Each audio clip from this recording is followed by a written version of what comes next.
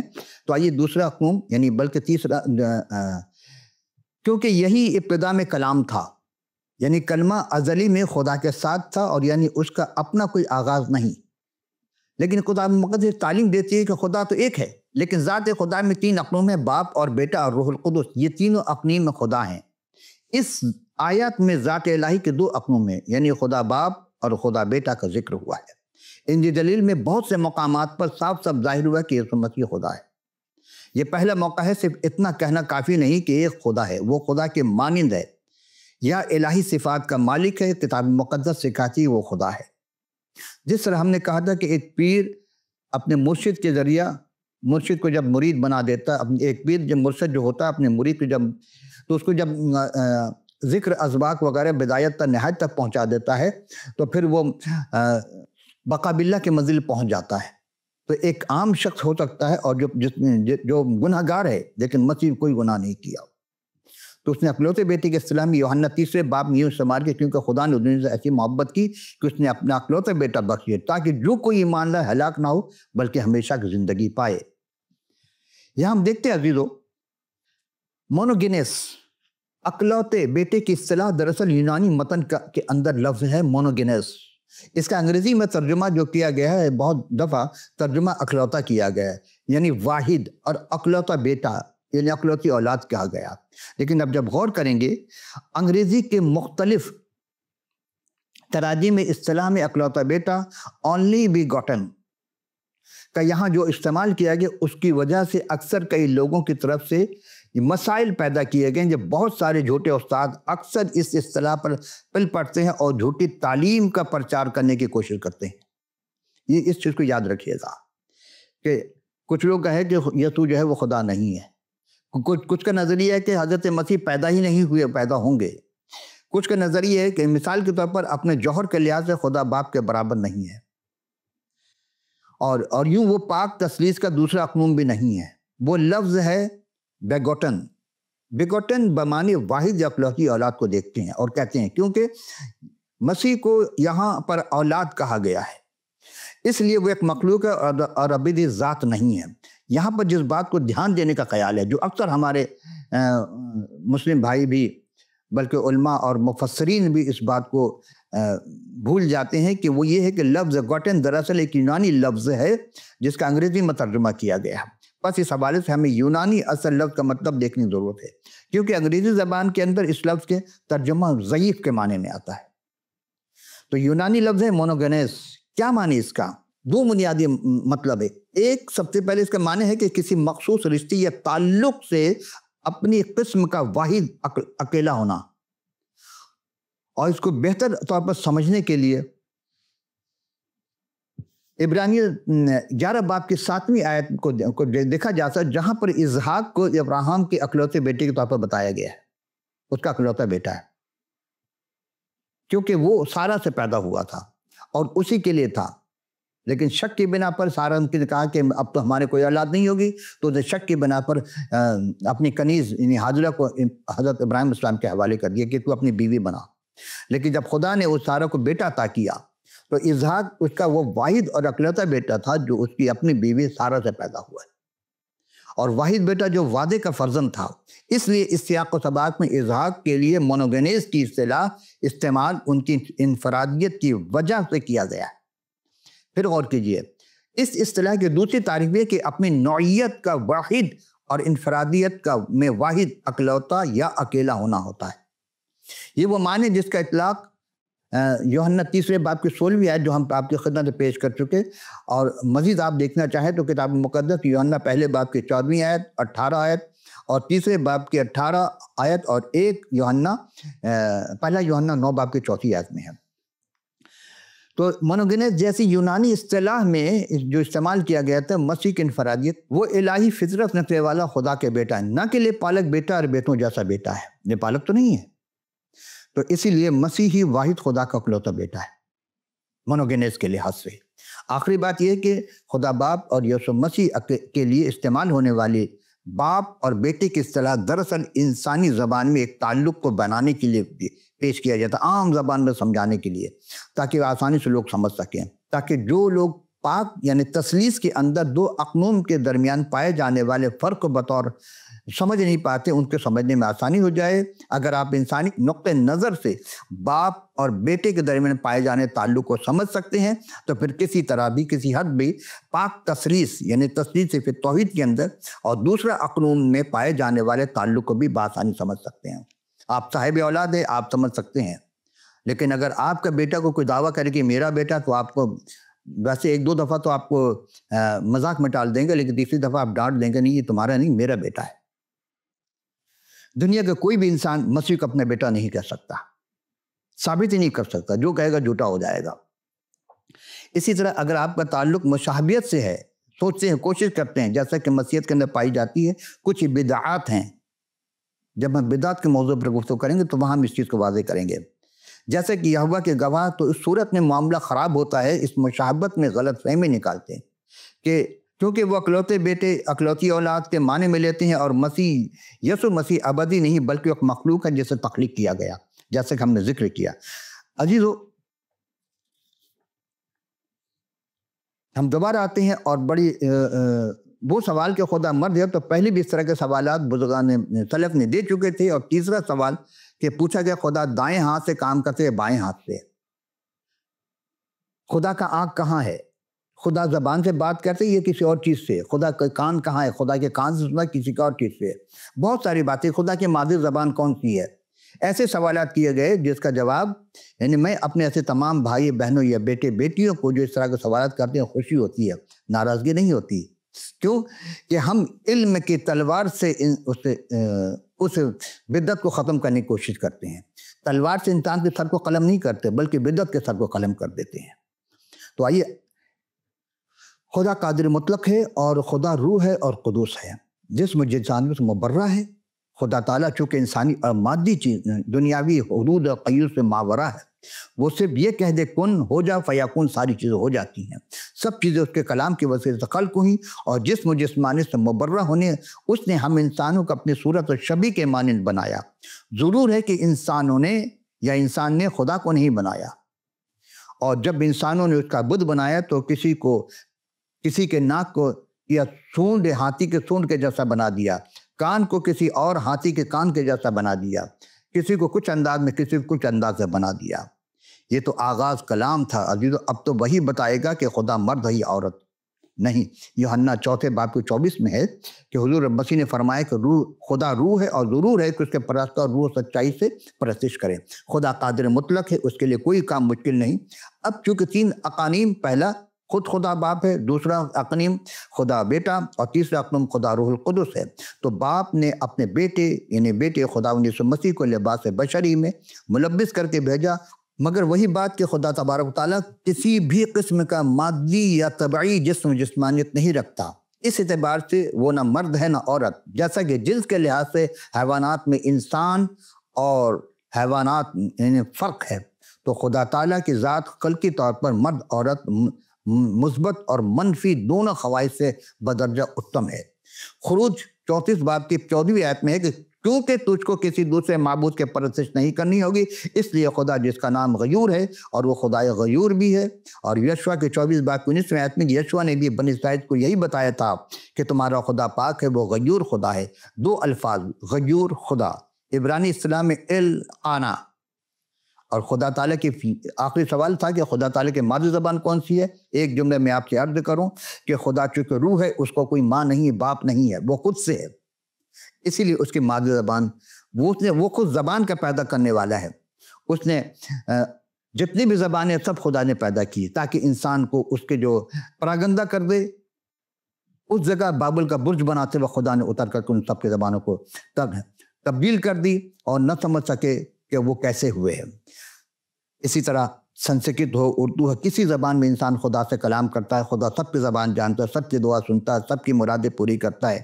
ہم جب غور کریں گے عزیزو تو یہاں ایک بات صرف سمجھ میں آتی ہے کہ خدا یہ چاہتا ہے کہ انسان اس کے مانند بنے۔ کیسا؟ خدا روح ہے، انسان روح کے مانند پاک و پاکیزہ بنے، اپنے اندر سے غلاظت کو نکالے، حسد، بغض، کینہ اور تمام برائی کو نکالے، ذہن کو پاکیزہ رکھے۔ اس سے خدا پاک ہے، قدوس ہے، وہ چاہتا ہے کہ اس کے لوگ، اس کے ماننے والے جب اس کے پاس آئیں تو پاک و پاکیزہ ہو کر آئیں، ابلیس کے پیروکار نہ بن کر آئیں۔ وآخر دعوانا ان الہی العالمین۔ اجزان من اب دامن وقت میں گنجائش نہ رہی تو چلتے چلتے پھر وہی بات کہ آپ کے پاس کتاب مقدس ہے تو مبارک، و نہیں ہے تو اسکرین پر دکھائے گئے واٹس ایپ، ای میل، ٹیلی فون نمبر، اسکائپ وغیرہ جو بھی آپ کو ہیں، آپ اپنا پورا پتہ ہمیں لکھ بھیجیے، ہم فی سبیل اللہ آپ کی خدمت میں آپ کے دیے ہوئے پتے پر کتاب مقدس ارسال کر دیں گے۔ اس وقت ہمارے پاس بہت کم ہے، ہم یہی چاہتے ہیں کہ آپ ہمارے کتاب مقدس کے لیے جتنا جلد ہو سکے لکھ بھیجیے، اور اس پروگرام سے متعلق اپنا فیڈ بیک ضرور دیجیے گا۔ آئندہ نیشن پھر ملاقات ہوگی، اس وقت کے لیے اجازت، خدا حافظ و ناصر۔